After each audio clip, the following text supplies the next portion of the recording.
Hello friends, here comes my next video, and this time under the domain of marketing environment, we will be covering our objective number two, that is analyzing internal marketing environment along with its components. So let us move towards the achievement of these learning objectives. This is unit 3, objective number 2, internal marketing environment. But before that, we need to understand the marketing environment as a whole. So there are different types of marketing environment. Out here we are trying to cover internal and external marketing environment. So if you talk about the internal environment that is within the organization and controllable, whereas the external environment are the forces that are outside the organization and are uncontrollable. Under external environment, you've got two components. One is the micro external environment, and the second is the macro external environment. Micro is impacting the firm in a single way, whereas the macro is impacting the entire industry. So the component of micro environment includes suppliers, intermediaries, customers, and competitors, whereas the component of macro environment include the demographic, legal, political, technological, socio-cultural, economic, and natural environment. Out there in this particular video, we would be capturing only the internal environment that would have human resources, production facilities, R&D, company location, financial capability, and the image of the organization. So the another diagram talks about the internal environment and the external environment of the organization. So moving to the environment, that is the business environment. If you see herein, that's an example of a real estate project developer in which he's showing actually the overall rating with the environmental perspective. So wherein he has captured the parameters called pastel, and he has given weightage to each and every factor. The political is given 15%, economic is given 20%, and so on. And he has tried covering Delhi, Gurgaon, Noida, Faridabad, Greater Noida, and Ghaziabad. And he has given rankings based upon the research. And if you see Delhi and then Gurgaon and then Noida, that is how he's trying to give you the ranking in which particular territory the people should invest based upon the business environment factor. Now moving further with the process of marketing, out there also you can see the target customers are being impacted or the organization is being impacted, using the internal, micro, and the macro environments. In a nutshell, the all the factors that are trying to capture the target customers in a nutshell. So, this is impacting the organizational ability to maintain relationship with this target customers in terms of providing customer satisfaction value and maintaining the CRM with them. So let us move further towards the internal environment and the external environment. So internal environment are the forces inside the firm that affect your operation and composed of internal stakeholders and other functional area which are within the business organization. So that is the main objective of covering this particular video is to capture the internal environment. And it is highly important to understand the micro and macro at the same time because we want to be a good planner. We want to give the competitive edge in the market and we want to scan the opportunities and threats, thereby enhancing the organizational performance. Let us see there are three different types of environment: physical and ecological and internal and external.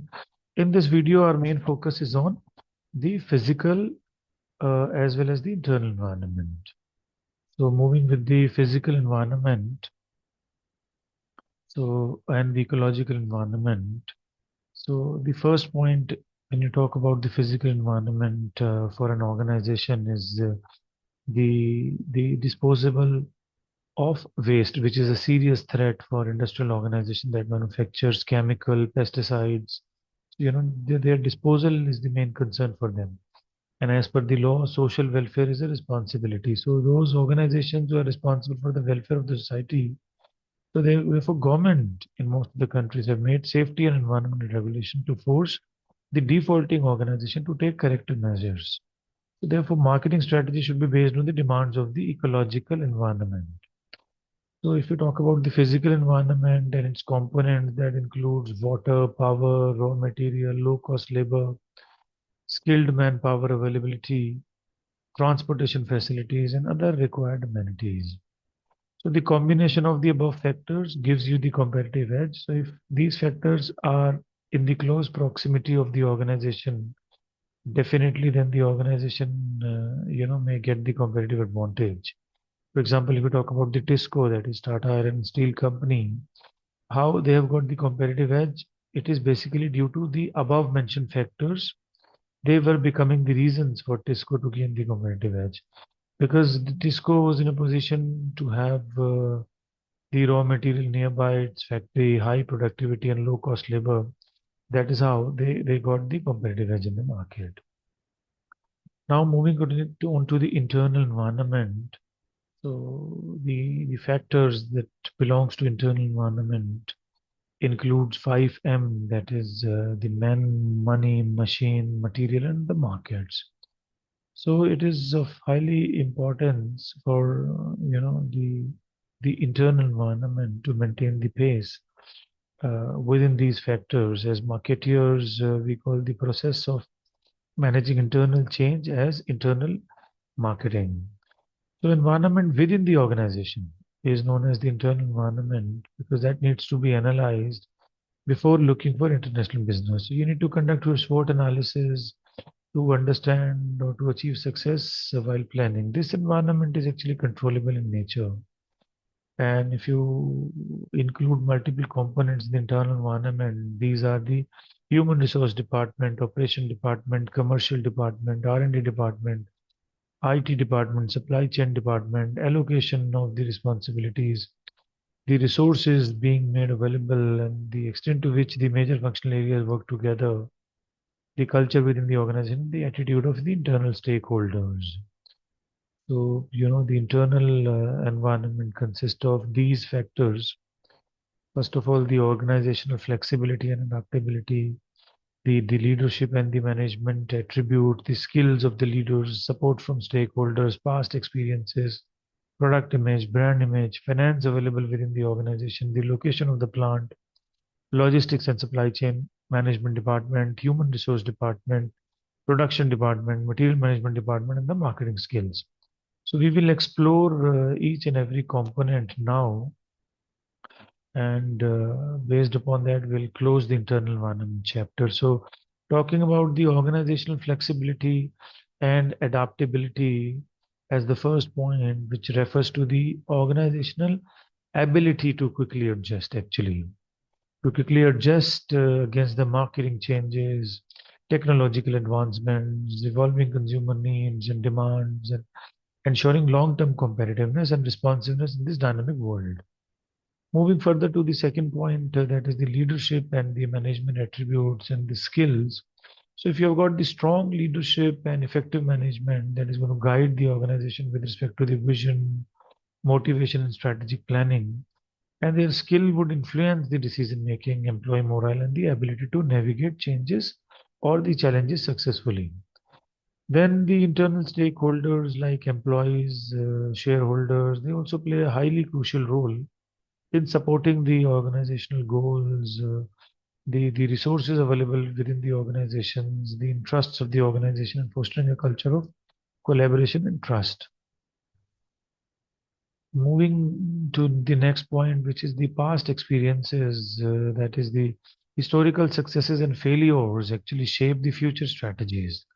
So we need to learn from the past experiences, which enables better risk assessment. We become a good planner, we become a good innovator, and it helps or it allows the organization to avoid committing any mistakes because we have already conducted several mistakes in the past.